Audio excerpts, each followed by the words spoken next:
Assalamualaikum warahmatullahi wabarakatuh. Perkenalkan, nama saya Galang Aulia Rahman Direja, NPM 19219124. Di sini saya akan menjelaskan materi saya,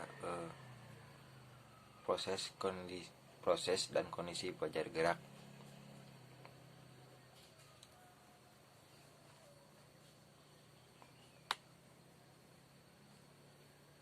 Proses belajar gerak. Belajar gerak merupakan sebagian dari belajar secara umum. Sebagian besar dari belajar gerak mempunyai tujuan tertentu. Tujuannya adalah untuk menguasai berbagai keterampilan gerak dan mengembangkan agar keterampilan gerak yang dikuasai bisa dilakukan untuk menyelesaikan tugas-tugas gerak untuk mencapai sasaran tertentu. Belajar gerak adalah suatu proses, suatu aktivitas terlangsung dalam suatu proses untuk mencapai tujuan belajar. Untuk mencapai suatu tujuan belajar memerlukan suatu fase. Fitz dan Forstner 1967 dalam Olivier and Goodman 2004 membagi tahapan belajar gerak dalam 3 fase, yaitu fase kognitif, asosiatif, dan otonom atau otomatis. 1. Fase kognitif. Fase kognitif merupakan fase awal dalam belajar keterampilan gerak. Pada fase ini, pelajar menggunakan pikirannya untuk mengetahui dan memahami keterampilan gerak renang yang akan dilakukan. Pada fase ini, pelajar mula-mula berusaha memahami konsep gerakan yang diterima melalui penjelasan atau melihat contoh gerakan. Penjelasan diterima melalui informasi verbal yang diterima oleh telinga, lalu informasi visual diterima melalui mata. Kemudian, informasi yang diterima oleh peserta didik diproses dengan cara menangkap dan memahami informasi.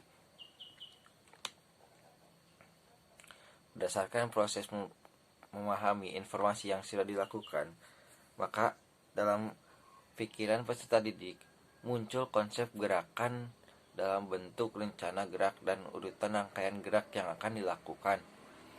Agar konsep gerak yang dipahami pelajar adalah benar, diperlukan contoh gerakan yang benar dan dapat diamati dengan jelas.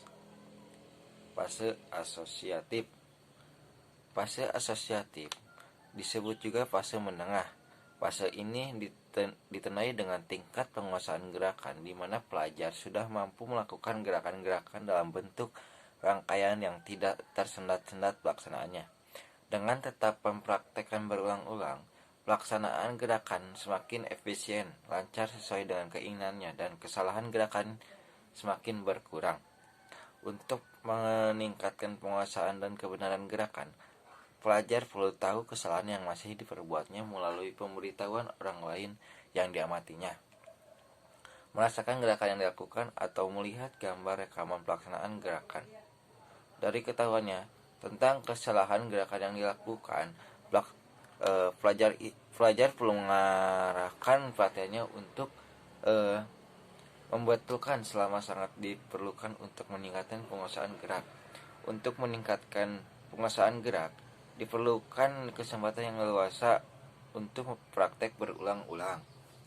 Pada fase asosiatif, ini merangkai bagian gerakan menjadi rangkaian gerakan secara terpadu, merupakan unsur penting untuk menguasai berbagai gerakan keterampilan.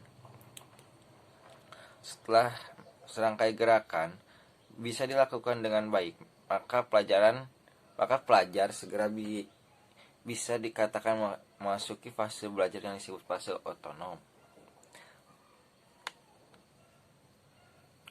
3. Fase otonom. Fase otonom bisa dikatakan sebagai fase akhir dalam belajar gerak. Fase ini ditandai dengan tingkat penguasaan gerakan, di mana pelajar mampu melakukan gerakan keterampilan secara sistematis. Fase ini dikatakan sebagai fase otonom karena pelajar mampu melakukan gerakan keterampilan tanpa pengaruh, walaupun pada saat melakukan gerakan itu pelajar harus memperhatikan hal-hal lain selain gerakan yang dilakukan. Hal ini terjadi karena gerakannya sendiri sudah dilakukan secara otomatis. Contoh dari pencapaian fase otonom. Misal, pada anak yang belajar bersepeda, setelah mencapai fase yang otonom, ia mampu mengendarai sepeda dan tidak jatuh walaupun melakukan sambil menengok ke kanan atau ke kiri, memperhatikan pemandangan di sekelilingnya. Ia lagi harus memikirkan bagaimana gerakan mengayuh dan bagaimana pegangan tangan agar keseimbangan terjaga. Contoh lain misalnya pada pemain bola. Pemain voli yang sudah mahir, ia bisa melakukan smash tanpa memikirkan bagaimana gerakan langkah awalan atau bagaimana meloncat agar bisa memukul bola. Ia bisa melakukan smash sambil memperhatikan sasaran kemana bola harus dipukul agar tidak bisa dikembalikan oleh lawan. Untuk mencapai fase otonom, diperlukan praktek berulang-ulang secara teratur. Setelah dicapai fase otonom, kelancaran dan kebenaran gerakan masih dapat ditingkatkan, namun peningkatannya tidak lagi secepat pada fase-fase belajar sebelumnya.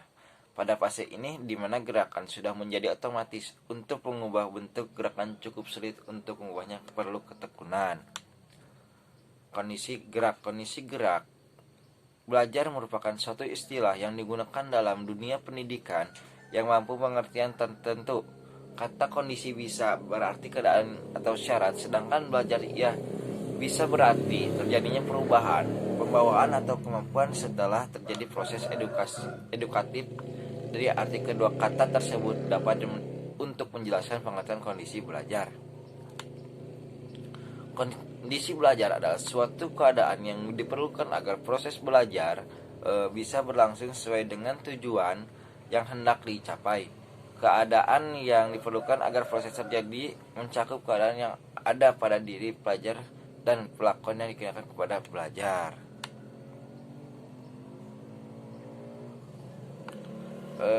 Cukup sekian ya. Mungkin ini kesimpulan ya dari makalah saya. Belajar gerak adalah suatu proses, suatu aktivitas berlangsung dalam suatu proses untuk mencapai tujuan belajar. Untuk mencapai satu tujuan belajar memerlukan satu fase. Fitz and Foss nomor 1967 dalam Oliver and Goodman 2004 membagikan tahapan belajar gerak dalam 3 fase, yaitu fase kognitif, asosiatif, dan otonom. Dan kondisi belajar merupakan suatu istilah yang digunakan dalam dunia pendidikan yang mempunyai pengertian tertentu. Kata kondisi biasa berarti keadaan yang syarat, sedangkan belajar bisa berarti terjadinya perubahan pembawaan atau kemampuan setelah terjadi proses edukatif. Dari arti kedua kata tersebut dapat untuk menjelaskan pengertian kondisi belajar. Ya, cukup sekian hasil makalah dari saya. Mohon maaf jika ada kesalahan. Wassalamualaikum warahmatullahi wabarakatuh.